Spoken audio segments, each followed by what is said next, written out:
حضرت علی کی خدمت میں ایک شخص آ کر کہنے لگا، یا علی، وہ کون سے ایسے بدترین گناہ ہیں جو انسان کے رزق اور عزت کو ختم کر دیتے ہیں اور دنیا و آخرت میں انسان کو اس طرح ذلیل کرتے ہیں کہ کوئی اس کا مددگار باقی نہیں رہتا؟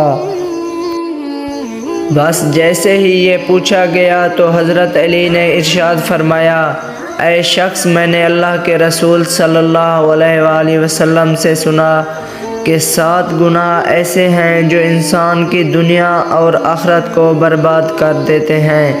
اگر چاہتے ہو کہ اللہ تعالیٰ کا خاص کرم تم پر برقرار رہے تو کبھی بھی یہ 7 گناہ نہ کرنا۔ تو وہ شخص عرض کرنے لگا، یا علی، وہ 7 گناہ کون سے ہیں؟ حضرت علی نے ارشاد فرمایا، پہلا گناہ اللہ تعالیٰ کے ساتھ کسی کو شریک کرنا۔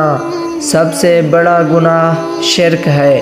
اللہ تعالیٰ نے سورۃ النساء میں ارشاد فرمایا کہ شرک کو اللہ تعالیٰ معاف نہیں کریں گے، شرک کے علاوہ دوسرے گناہوں کو چاہیں گے تو معاف کر دیں گے، اور جس نے شرک کیا اس نے بہت بڑا گناہ کیا۔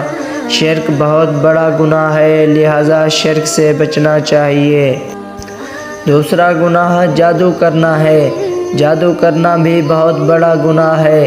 جادو حرام ہے بلکہ کفر ہے۔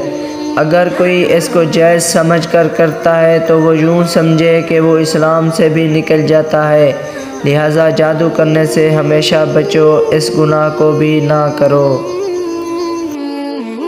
تیسرا گناہ کسی کو ناحق مارنا ہے۔ حضرت ابو امامہ روایت کرتے ہیں کہ نبی کریم صلی اللہ علیہ وآلہ وسلم نے ارشاد فرمایا، جس شخص نے کسی مسلمان کی پیٹھ کو ننگا کر کے ناحق مارا، وہ اللہ تعالیٰ سے اس حال میں ملے گا، اللہ تعالیٰ اس پر ناراض ہوں گے۔ چوتھا گناہ ہے سود کھانا۔ قرآن پاک میں اللہ تعالیٰ فرماتا ہے، جو لوگ سود کھاتے ہیں تو کل قیامت کے دن قبروں میں اس شخص کی طرح اٹھیں گے جیسے کسی کو جن بھوت نے لپیٹ کر پاگل بنا دیا ہو۔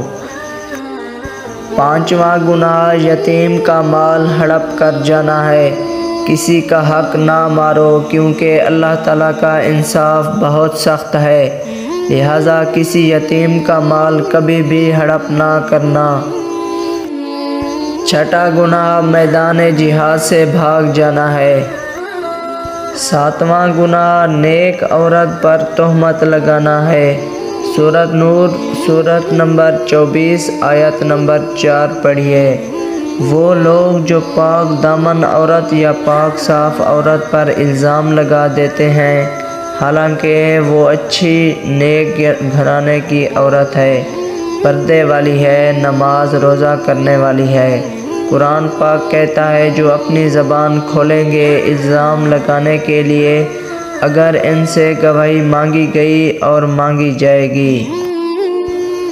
ندامت اور توبہ کا ایک آنسو اس مقام پر لے جاتا ہے جہاں پہنچنے کے لیے برسوں کی محنت اور عبادت درکار ہوتی ہے۔